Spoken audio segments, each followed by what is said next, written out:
is modal verbs of deduction and probability.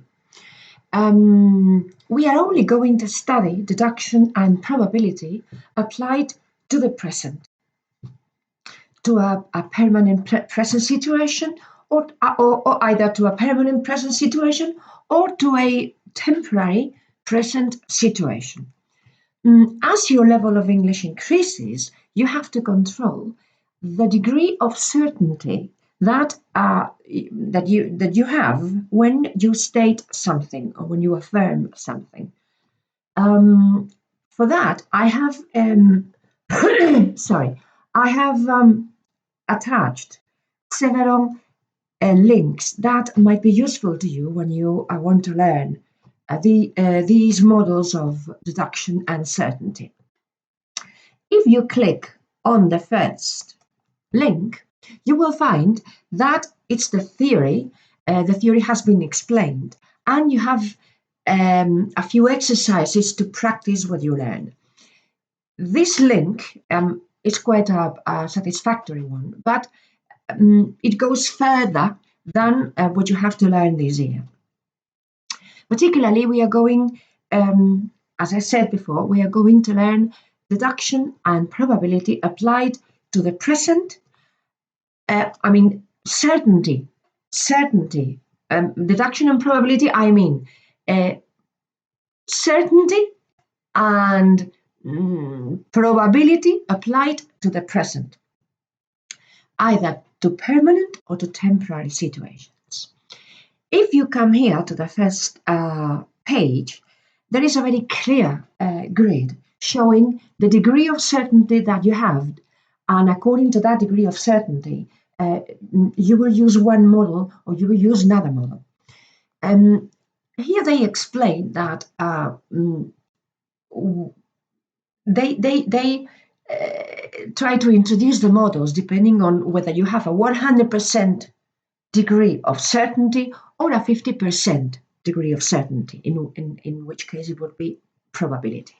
I would rather say that there is no such thing as 100% degree of certainty, because when you are 100% certain that something is, you simply state it.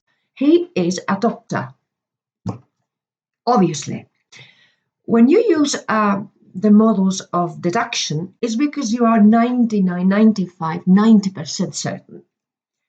But there is this kind of streak of possible inaccuracy that you inflict in the sentence.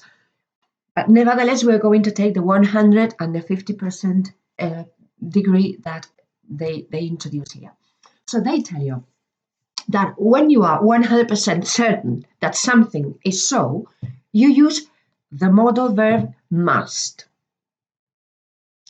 When you are deducing something positive, he must be or she must be a teacher. When you are deducing something negative and you're 100% that this is not so, then you use the models can't or couldn't. He can't be a thief. He couldn't be a thief. For example, here, he must be a chef, because you can see that he's wearing the typical outfit of a chef. He can't be a policeman, because he's not wearing the uniform of a policeman. She must be at work, or she can't be at home at this time of the day. Here they do not introduce deduction when it is applied to a temporary or to something which is happening right now.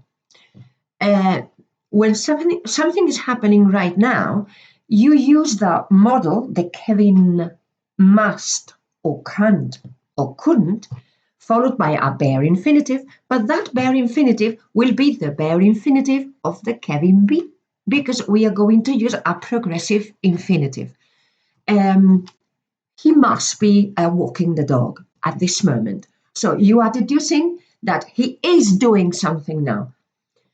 He can't be doing the homework now. I mean, you deduce negatively that he cannot be doing something now.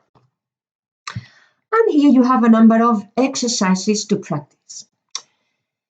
Now, if we go to page 9, they introduce possibility probability. Possibility probability works in the same way. The only difference is that the model verb that we will use will not be must, and for negative sentences it won't be can't or couldn't.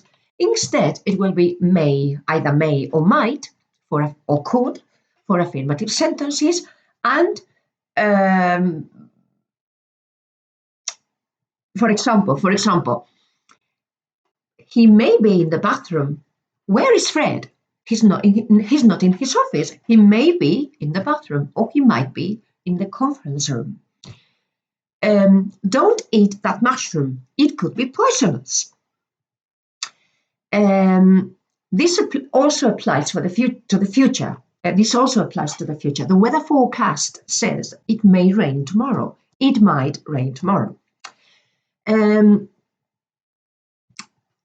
Some time ago, it used to be said that might was a little more or less certain than may, slightly less certain than may, but now people use it indistinctly. And then in order to show a negative probability, we use only may and might, and simply we add a negative adverb. Are you sure that's a good idea? The boss may not like it when he finds out. And here, let's forget about past possibility. You have a few exercises to practice below. But nevertheless, if you come to our page, here, if you click on the second link, you have exercises where you can practice deduction and probability or possibility. You have sentences that you have to fill in, gaps that you have to fill in. I mean, a set of sentences for you to fill up. And then below, you have the key.